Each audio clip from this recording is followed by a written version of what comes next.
All right, ladies and gentlemen, welcome back to the Steve Malzberg Show. And joining us right now to give us his view on Bridgegate and what Christie had to say and where we should go from here is Senator Robert Gordon, Democrat from the state of New Jersey, representing my district, District 38. Hello, Senator.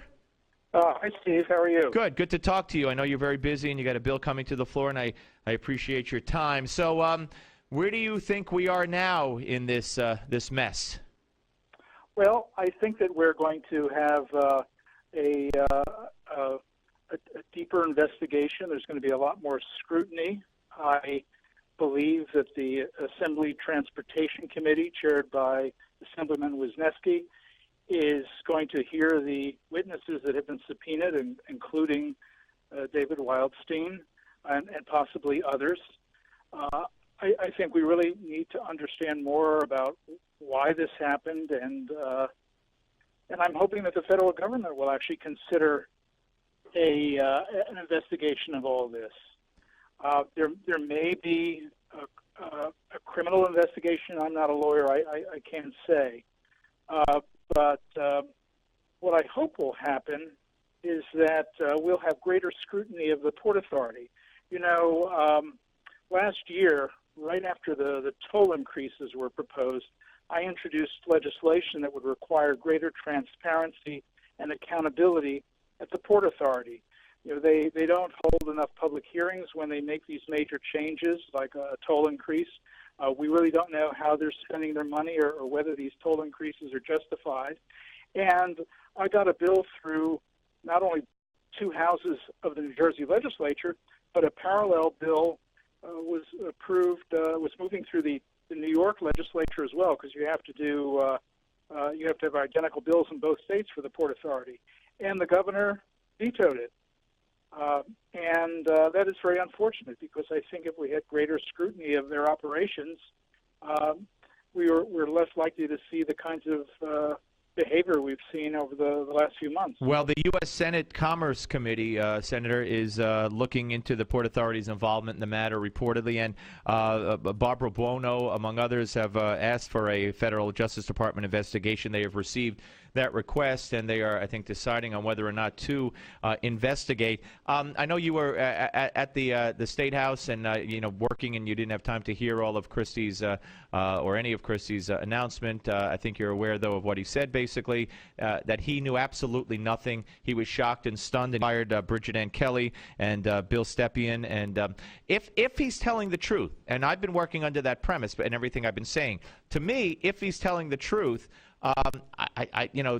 first of all, if he's not, he's done. He's toast. But if he is telling the truth, I think he exhibited leadership today, and I'm no fan of his, but he exhibited leadership in stepping up, taking responsibility, firing people, and going now on his way as we speak to Fort Lee to apologize. The mayor doesn't want to meet with him, but to the people of Fort Lee. So would you agree that if he's telling the truth, if he did not know, that he's doing the right things?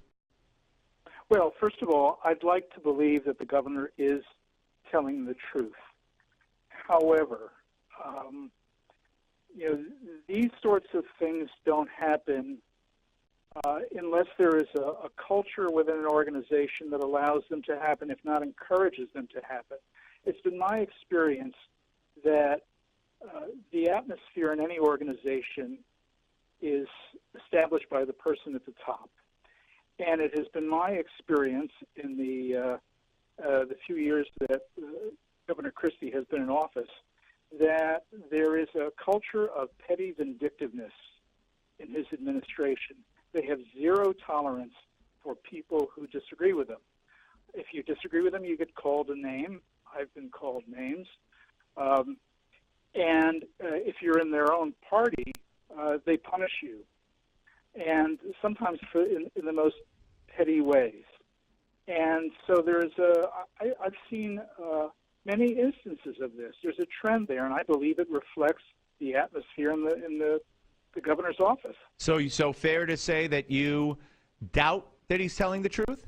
No, I didn't say that. Okay. He may well not have known about it. I actually want to believe what the governor said. But somehow these activities were allowed to happen. These are not normal activities. In fact, what they remind me of is of Watergate in the 70s. I was in Washington during the 1970s. In fact, I worked for an organization that had its office broken into by the plumbers. And the paranoia of Richard Nixon permeated the Nixon White House. And there were individual staffers who were going off and orchestrating these break-ins. The Nixon administration created an enemies list, and they used their power not to move some cones, but they used the IRS, the FBI, the Securities and Exchange Commission to go after people that they perceived as their political enemies. Now, this raises some serious concerns about a Christie candidacy, I believe.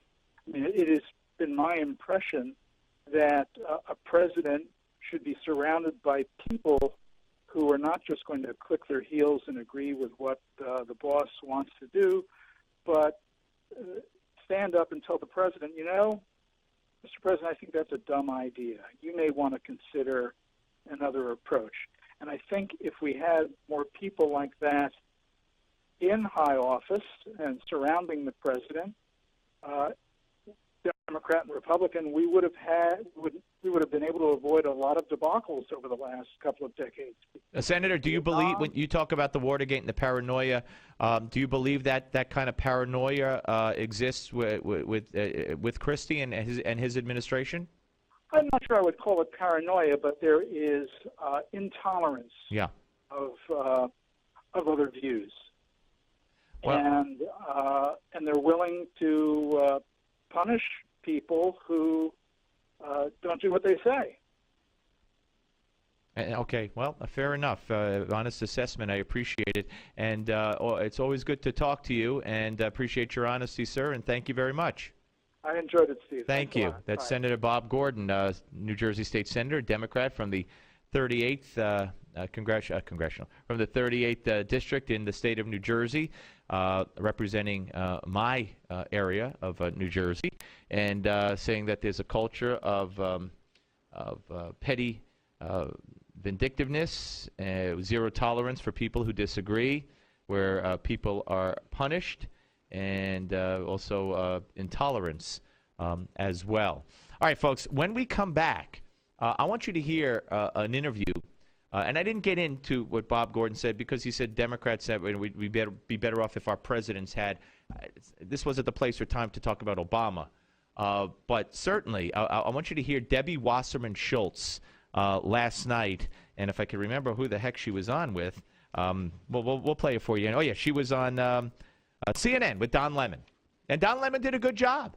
Don Lemon did a good job because she was talking about Christie, and banging Christie, and he's like, well, what about Obama? And because the thing she was talking about could have been applied to Obama. So we're gonna let you hear that when we come back. And later in the hour, Ron Christie, no relation, Ron Christie, Republican strategist and political analyst, CEO of Christie Strategies, will join us later in the show. We'll talk to Andy McCarthy, Larry Sabato, Kendall Coffey, Ari Fleischer, and Paul Molshine from the Star Ledger will be back as well. So we are all over this like a blanket. Like that blanket? Okay. I don't know why I said blanket, but I did. And we're going to talk about other things as well. All that straight ahead. It's all coming up if you keep it, where it is. And where it is right here. Steve Malzberg Show, Newsmax TV and radio.